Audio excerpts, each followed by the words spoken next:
쿠데타 벨트를 아시나요? 쿠데타 벨트는 아프리카 대륙 서쪽에 위치한 기니에서 동쪽에 위치한 수단까지 아프리카 대륙 중부를 가로지르는 국가들에서 잇따라 쿠데타가 일어나 붙은 이름입니다. 기니, 부르키나파소, 말리, 차드, 수단까지. 최근 일어난 니제르 쿠데타까지 최종적으로 성공한다면 쿠데타 벨트의 마지막 퍼즐이 완성됩니다.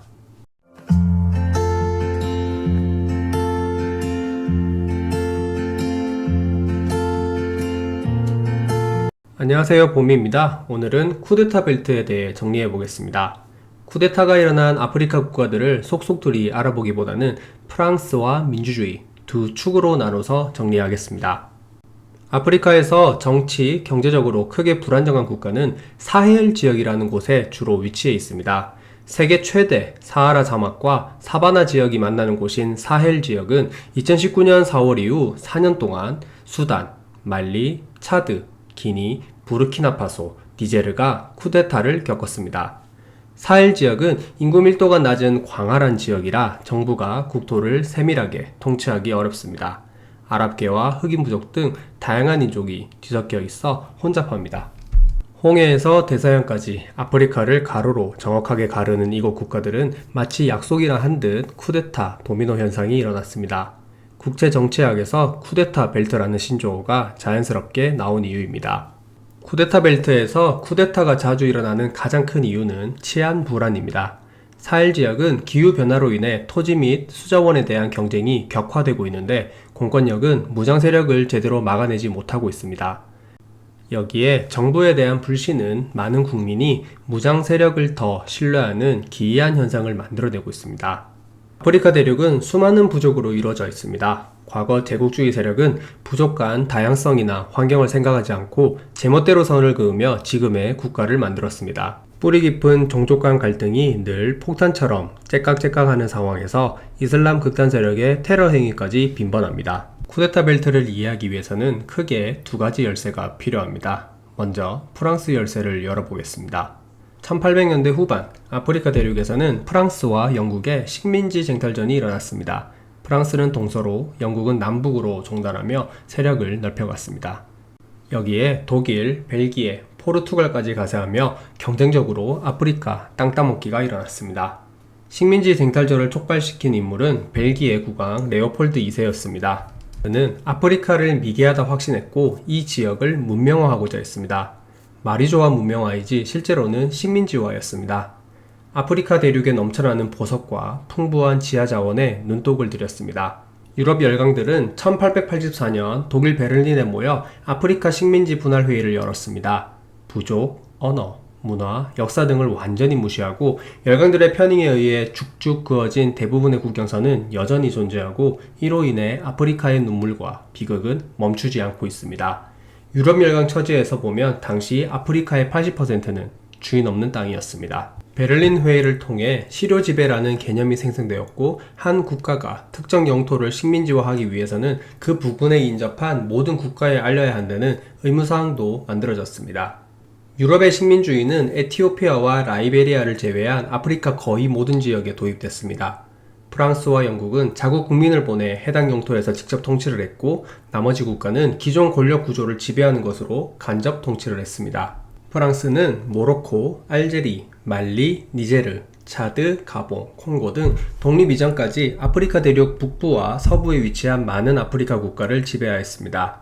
제2차 세계대전이 끝나고 아프리카 대부분 나라가 독립하였습니다. 프랑스는 식민지 16개국에 대한 독립을 승인하면서도 완전히 자유롭게 풀어주지 않았습니다. 이른바 식민지 협약을 통해 강제로 연대하도록 한 것입니다. 식민지에 깨끗하게 독립을 주지 않은 프랑스. 이런 말도 안 되는 가짜 독립을 바라드는 옛 프랑스 식민지들. 프랑스는 프랑스 아프리크의 이름을 달고 이 지역의 기득권을 놓치지 않았습니다. 다양한 지원과 협력으로 지금까지 특수관계를 이어가고 있습니다. 옛 프랑스 식민지 국가에서 독재 정권이 오랫동안 유지될 수 있었던 이유도 프랑스의 암묵적인 지원이 있었기 때문입니다. 프랑스는 국익을 내세워 아프리카 국가의 독재 정권을 지원하였습니다. 프랑스 정부는 쿠데타 벨트에 민주주의를 가장한 독재 정권이 등장해도 자국의 우호적이고 지역 안정에 도움이 된다면 손을 잡았습니다. 정상회담을 하면서도 아프리카 정상들을 프랑스로 부르는 식민주의적 오만함도 보였습니다. 프랑스의 지원 속 아프리카의 많은 독재자는 프랑스 영토 내에도 재산을 보유하고 있습니다. 자유와 관용의 나라라는 프랑스에 민낯인 것입니다. 모든 쿠데타 세력이 반프랑스 세력은 아닙니다. 그러나 쿠데타 벨트에서 프랑스 혐오 정서가 번지는 건 자연스러운 일입니다. 프랑스 영토 내에서 일어나는 이민자 시위에서도 프랑스를 향한 분노가 표출됩니다. 쿠데타 벨트에서 일어나는 갈등은 프랑스의 아프리카 전략이 실패했음을 단적으로 보여줍니다. 최근 3년 동안 프랑스는 과거 식민지였던 아프리카 6개국과 관계를 잃었습니다. 비교적 안정적인 정치 환경을 갖춘 영미권 아프리카 지역과는 달리 프랑스어권 아프리카에서는 불안정한 상황이 이어지고 있습니다. 정권 투명성보다 안정성을 선호한 프랑스의 아프리카 전략은 독재와 권위주의를 키웠고 반프랑스 정서 확산과 쿠데타 세력 등장의 원인되었습니다. 두 번째 키인 민주주의를 열어보겠습니다. 프랑스의 옛 식민지 지역은 고질적인 빈곤에 시달리고 있습니다. 해결되지 않는 먹고 사는 문제는 분노를 폭발시키는 핵심 원인이 됩니다. 무능하고 부패한 정권은 빈곤과 폭력에 내몰린 국민을 제대로 돌보지 않습니다. 실망과 분노는 자연스럽게 쿠데타 지지로 이어집니다. 1950년 이후 전 세계에서는 242건의 성공한 쿠데타가 일어났는데 이 중 106건이 아프리카에서 일어났습니다. 아프리카 대륙에 위치한 54개국 중 45개 나라에서 최소 한 차례 쿠데타 시도가 있었습니다. 영국 BBC에 따르면 1990년 이후 사헬 지역에서 발생한 27건의 쿠데타 중 78%는 프랑스어권 국가에서 일어났습니다. 2020년 8월 말리를 시작으로 최근 3년간 총 8회의 쿠데타가 일어났습니다.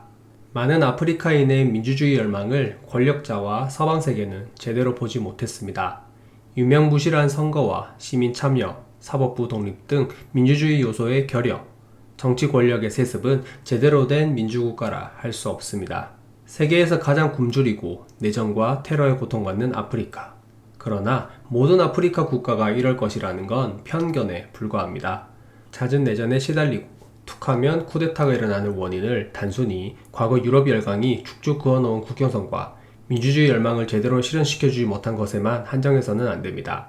모든 국가는 스스로 힘을 가져야 하며 민주주의 완성 역시 국민들이 노력해 만들어야 하지 않을까요? 최근 일어나는 쿠데타로 인해 프랑스와 미국 등 서방 세계의 힘이 빠지며 아프리카엔 평화가 오고 외부의 힘에 크게 영향을 받지 않는 강한 나라가 될 수 있을까요? 벌써부터 러시아나 중국 등이 그 틈을 비집고 들어가려 하고 새로운 권력자들은 이들과 협력해 개인의 영달만을 노리고 있습니다. 인구 14억 명의 2,000개가 넘는 언어를 가진 아프리카. 한 나라가 아닌 아프리카에 대한 편견은 가지지 말아야 하지만 모든 원인을 외부 세력에만 두는 것도 바람직하지 않습니다. 아프리카의 모든 비극은 스스로 만들지 않았지만 점점 악화시키는 것 자신들입니다. 지금까지 봄이었습니다. 오늘도 제 콘텐츠를 이용해 주셔서 감사드리며 또 좋은 콘텐츠로 찾아뵙겠습니다.